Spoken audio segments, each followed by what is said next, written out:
Welcome to Pratap classes. दोस्तों, Pratap classes के YouTube channel पर आपका स्वागत है।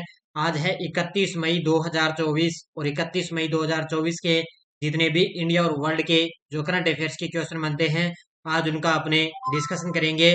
पूरा वीडियो ध्यान से देखना और लास्ट में आपसे क्वेश्चन पूछूंगा जिनके जवाब आपको कमेंट बॉक्स में देना होगा। आज अपने पढ़ेंगे हवा से सतह पर मार करने वाली मिसाइल रुद्रम सेकंड का सफल परीक्षण। कोलंबो प्रोसेस की स्थापना के बाद पहली बार मेजबान देश और भारतीय सेना अब हाइड्रोजन से चलने वाली बस का इस्तेमाल करेगी। इनकी आज हम चर्चा करेंगे पूरे लेटेस्ट न्यूज के साथ में। डेली आपको सुबह मेरी 6:30 पर ये लाइव क्लास मिलती है। तो आज है 31 मई। स्टार्ट करते हैं आज 31 मई 2024 की करंट अफेयर्स की क्लास। सारे विद्यार्थी एक बार सेशन को लाइक शेयर करेंगे। सभी साथियों को गुड मॉर्निंग। सबसे पहले हम कल के क्वेश्चनों को रिवाइज कर लेते हैं। किसे 2023 United nation military gender advocate of the year award से सम्मानित किया गया? राधिका सेन को। कौन से भारतीय पर्वतारोही एक सीजन में 2 बार माउंट एवरेस्ट और माउंट लहोत्से पर चढ़ाई करने वाले पहले व्यक्ति बन गए? सत्यदीप गुप्ता। रिलायंस इंडस्ट्रीज किस शहर में भारत के पहले मल्टी मॉडल लॉजिस्टिक्स पार्क का निर्माण शुरू करने जा रही है? चेन्नई के अंदर। किसने प्रवाह रिटेल डायरेक्ट मोबाइल ऐप और फिनटेक रिपोजिटरी लॉन्च किया? तो ये लॉन्च किया है आरबीआई ने। नार्वेस्टर्स का अध्ययन करने वाला भारत का पहला शोध केंद्र कहाँ प्रारंभ होगा? उड़ीसा में। किसने आयुर्वेद में अनुसंधान और नवाचार को बढ़ावा देने के लिए प्रगति 2024 का अनावरण किया? तो CCRS ने। रिलायंस इंडस्ट्रीज ने रूपल भुगतान के लिए किस देश की रोशन फैक्ट के साथ हाथ मिलाया? तो ये मिलाया है रूस देश की। ये थे कल के क्वेश्चनों का रिवाइज हमने कर लिया। टेस्ट वगैरह आपको डेली मिल रहे हैं। और आज 31 मई जो है, मई मंथ आज कंप्लीट हो जाएगा। और मई मंथ की जो क्लास है, पूरा निचोड़ आपको है वो 1 या 2 जून को आपको क्लास मिलेगी।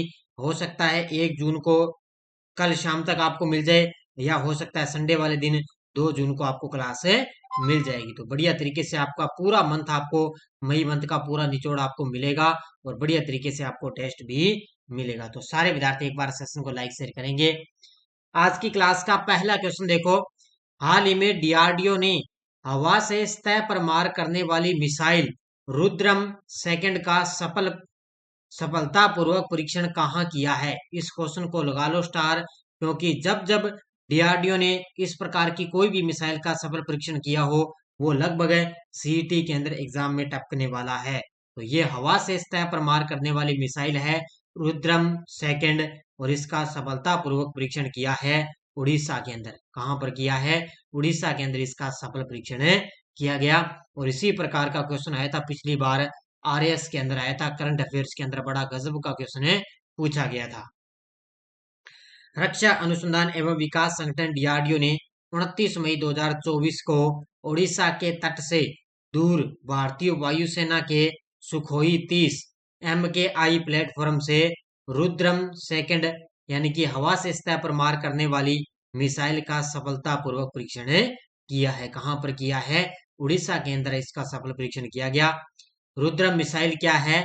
ये हवा से सतह पर मार करने वाली मिसाइलों में से एक गेम चेंजर है ये, यानी कि हवा से सतह पर मार करने वाली ये मिसाइल है और इसका नाम है रुद्रम सेकंड। और किसने परीक्षण किया इसका? डीआरडीओ ने। कौन सा लड़ाकू विमान है? तो सुखोई 30 MKI प्लेटफॉर्म से इसका सफल परीक्षण किया गया।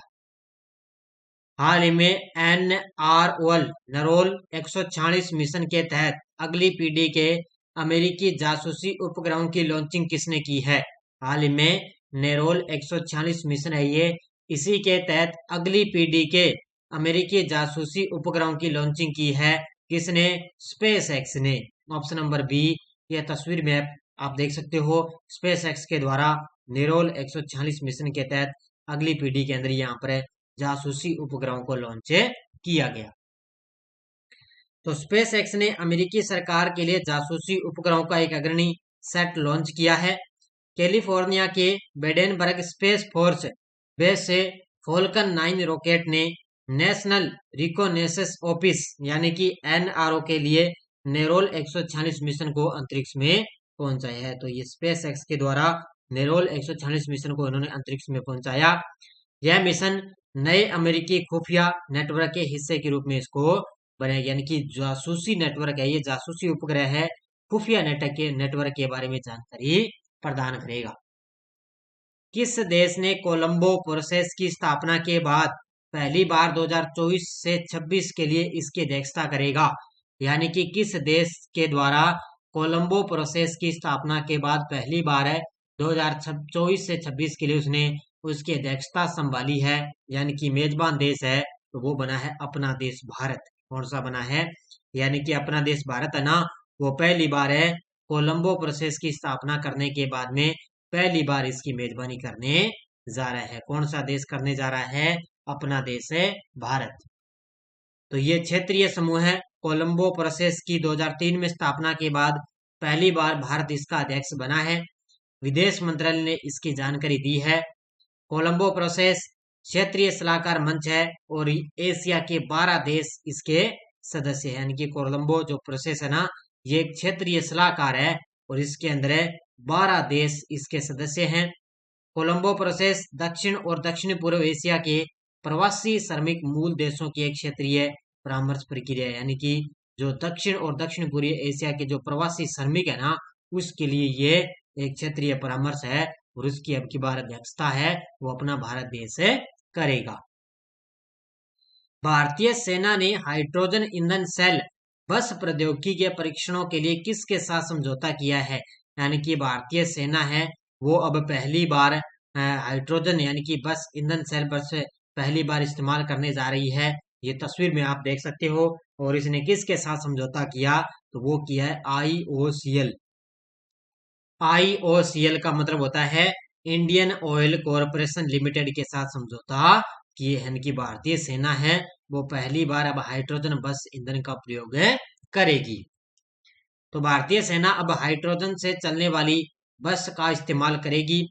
भारतीय सेना ने हरित एवं टिकाऊ परिवहन समाधान खोजने की दिशा में अपने दृढ़ संकल्प को प्रदर्शित करते हुए हाइड्रोजन ईंधन सेल बस प्रौद्योगिकी के परीक्षणों के लिए इंडियन ऑयल कॉरपोरेशन लिमिटेड के साथ समझौता किया है। हालांकि भारतीय सेना ने पहली बार NTPC के साथ भी समझौता कर लिया है इससे पहले, लेकिन अब इंडियन ऑयल कॉरपोरेशन लिमिटेड के साथ समझौता किया है। अब उन्होंने अब भी वो उनके पास हाइड्रोजन से चलने वाली वो बस का इस्तेमाल करेंगे। ये बहुत ही लगभग प्रदूषित ये यहाँ पर प्रदूषण है इससे कम होता है।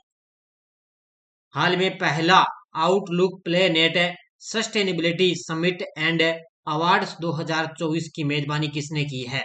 हाल ही में पहला outlook planet sustainability summit and award 2024 की मेजबानी की है पहली बार गोवा राज्य ने।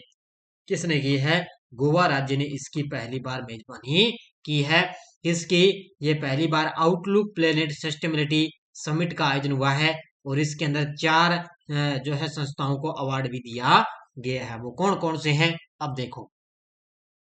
गोवा शहर ने हाल ही में 27 मई को सेंट्रल पब्लिक सेक्टर एंटरप्राइजेस के लिए पहला outlook planet sustainability summit and award 2024 की मेजबानी की है।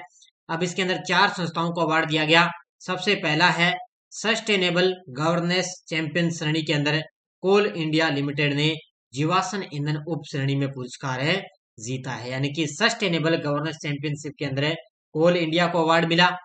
दूसरा है कॉर्पोरेट रिस्पॉन्सिबिलिटी चैंपियन के लिए गेल इंडिया लिमिटेड ने जीवाश्म ईंधन सम्मान हासिल किया है। यानी कि कॉर्पोरेट रिस्पॉन्सिबिलिटी चैंपियन अवार्ड मिला है, गेल इंडिया को अवार्ड मिला है दूसरा।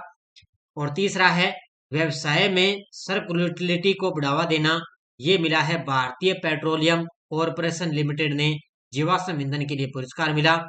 और चौथा है क्लाइमेट एक्शन चैंपियन श्रेणी में NTPC लिमिटेड जीवाश्म ईंधन को यहाँ पर विजेता घोषित किया गया। यानी कि 4 संस्थाओं को यहाँ पर अलग अलग श्रेणियों में अवार्ड दिया गया। हाल में पृथ्वी के ध्रुवों का अध्ययन करने के लिए PREFRE की मिशन कहाँ लॉन्च हुआ है? तो ये पृथ्वी के ध्रुवों का अध्ययन करने के लिए PREFRE मिशन कहाँ लॉन्च हुआ? ये लॉन्च हुआ है न्यूजीलैंड के अंदर। ये तस्वीर में आप देख सकते हो, ये पृथ्वी का ध्रुवों का अध्ययन करेगा और कौन सा ये मिशन है? प्री फायर मिशन है। और ये कहाँ पर लॉन्च किया गया? इसको न्यूजीलैंड के अंदर इसको लॉन्च किया गया। तो नासा ने इसको लॉन्च किया है। नासा ने न्यूजीलैंड के माहिया में रॉकेट लैब के इलेक्ट्रॉन रॉकेट से लॉन्च कॉम्प्लेक्स 1 से छोटे जलवायु उपग्रह की एक जोड़ी को सफलतापूर्वक लॉन्च किया है। यह मिशन, जिसे फ्री फायर यानी कि फार इंफ्रारेड एक्सपेरिमेंट में पोलर रेडियंट एनर्जी इसको कहा जाता है, इसका उद्देश्य है कि पृथ्वी के ध्रुवों पर गर्मी उत्सर्जन का अध्ययन करना, यानी कि पृथ्वी के जो ध्रुव है ना, वहां पर एक गर्मी उत्सर्जन का अध्ययन करना इसका उद्देश्य है। इसका नाम आपको याद रखना है, four infrared experiment polar radiant energy इसको कहा जाता है। तो ये मिशन है और इसको न्यूजीलैंड के अंदर लॉन्च किया गया। नेशनल एसेट रिकंस्ट्रक्शन कंपनी है NARCL के नए प्रबंध निदेशक और मुख्य कार्यकारी अधिकारी कौन बने हैं? तो इसके मुख्य कार्य अधिकारी बन गए P Santosh. Option number C. कौन बने हैं? P संतोष है वो अब नेशनल एसेट रिकंस्ट्रक्शन कंपनी के नए प्रबंध और निदेशक मुख्य कार्यकारी अधिकारी बने हैं। कौन बने हैं? P संतोष। तो ये national asset reconstruction company NARCL Bharat की सरकारी बेड बैंक है, ये ने P संतोष को अपना नया प्रबंध निदेशक नियुक्त किया। यह निर्णय NARCL के बोर्ड द्वारा लिया गया, जिनको संतोष को एसेट रिडक्शन कंपनी के प्रमुख के लिए रूप में 3 साल के कार्यकाल के लिए उनको नियुक्त किया गया। तो इतने पॉइंट आपको याद रखना है। हाल ही में सोनी पिक्चर्स नेटवर्क्स इंडिया के नए सीईओ कौन बने हैं? हाल ही में सोनी पिक्चर्स नेटवर्क इंडिया के नए सीईओ बन गए। कौन बन चुके हैं? Gaurav Banerjee. Option number B. ये तस्वीर में आप देख सकते हो, ये है गौरव बनर्जी और ये अब सोनी पिक्चर्स नेटवर्क्स इंडिया के नए सीईओ बन चुके हैं। तो सोनी पिक्चर्स नेटवर्क इंडिया के नए सीईओ की घोषणा हो चुकी है। यहाँ पर NPCI के अपना पद छोड़ने की घोषणा करने के बाद डिज्नी स्टार के हैं गौरव बनर्जी ने उनकी जगह ले ली है। तो सोनी ने कौन है? तो ये NPCI ने, उन्होंने सोनी ने डिज्नी स्टार के गौरव बनर्जी को अपना मुख्य कार्यकारी अधिकारी नियुक्त कर दिया है। तो डिज्नी स्टार के हैं गौरव बनर्जी, अब ये क्या है?